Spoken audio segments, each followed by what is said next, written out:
APR. If you're anything like me, you may have not necessarily known what APR means or what it is or how it's even calculated. So in this video, I'm going to talk to you about 4 things regarding APR. But before we get started, I have a quick message. Welcome to another video. If you're new here, my name is Dwayne with howtobuildcredittv.com. And on this channel, we talk about everything you need to know about credit cards, and how to make money using credit cards. So if this sounds like something in which you're interested, be sure to subscribe to our channel and click that notification bell so you don't miss a thing. Okay, so if you're anything like me, chances are you've seen APR because you have a credit card and so on and so forth, but you may not necessarily know exactly what that means. Well, in short, APR stands for annual percentage rate. And the annual percentage rate is calculated by using a couple of different things. So it's easy for us to just say, you know what, APR is the same thing as interest, when in reality, APR is a little more than just your interest. You see, APR ends up being your interest, but it also ends up being any kind of finance charges that you have. Let's say, for example, you have a credit card, and so let's say you have $2,000 credit limit, and then you owe currently $1,000. So you're using $1,000 out of your $2,000 credit limit. So of course you're going to have interest on the card, right? So your interest is going to be there, or another word for interest probably could also be like your finance charge, right? So of course they're going to charge you, let's say they charge you $20 on interest every single month. Okay, so you're going to have whatever your rate is currently. Let's say your interest rate is 15%. So you're going to have 15%, but you're also going to have calculated in the APR the interest that you're also paying, or the $20 that you're paying, right? So you're going to basically have the 15% plus the $20, and that's also going to be calculated over months if you continue to have this $1,000 balance on that card for months. And so in short, it makes it a lot easier for us to just say, you know what, APR is the same thing as interest. And that may not be a bad way to look at it. However, there are 3 different types of APR. There's fixed APR, there's variable APR, and then of course there's tiered APR. So fixed APR is exactly what it is. It is fixed. It's never going to move. Your fixed APR can be 14.5%, and that's what it's going to be. It's never going to fluctuate, which is really, really good. A lot of people see fixed APR on something like an electricity bill. So like they'll say, well, this rate is fixed. So in other words, it's not going to move. You're going to pay the exact same amount of kilowatts on your electricity bill every single month. It's not going to fluctuate.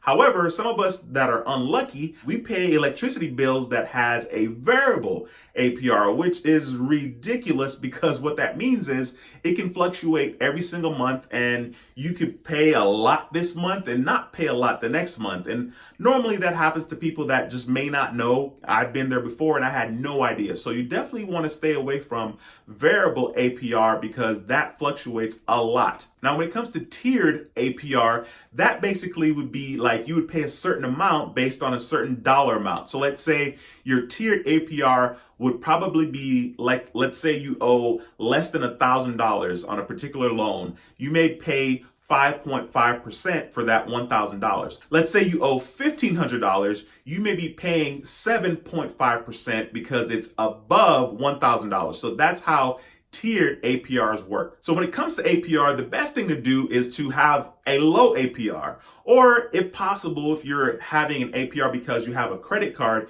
you definitely want to make sure that you just pay the balance off so you don't have to worry about APR, you don't have to worry about finance charges, interest, any of that. You just pay it off. So the reason why it's important for you to have a low APR if you are going to have an APR is because it's going to save you a lot of money over time.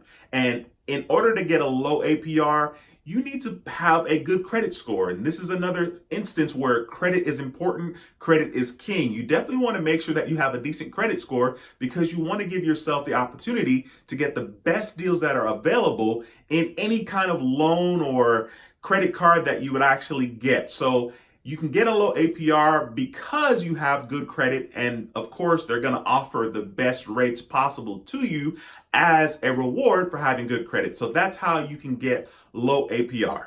Okay, so when it comes to having high APR, clearly the opposite is true, right? So if you have a bad credit score, chances are you're going to get stuck with having a high APR. Like you're going to go in there and say, hey, I really need a car.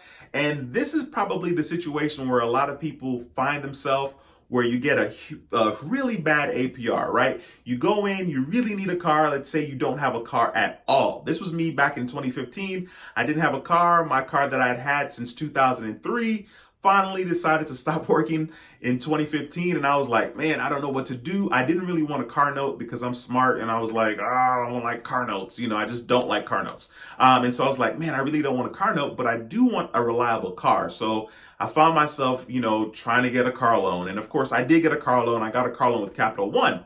But the thing is, this is where they get you. Let's say you go in, you don't have a car and you need a car bad, right? So of course, they're like, hey, we'll work with you. Sure, we'll get you approved, so on and so forth.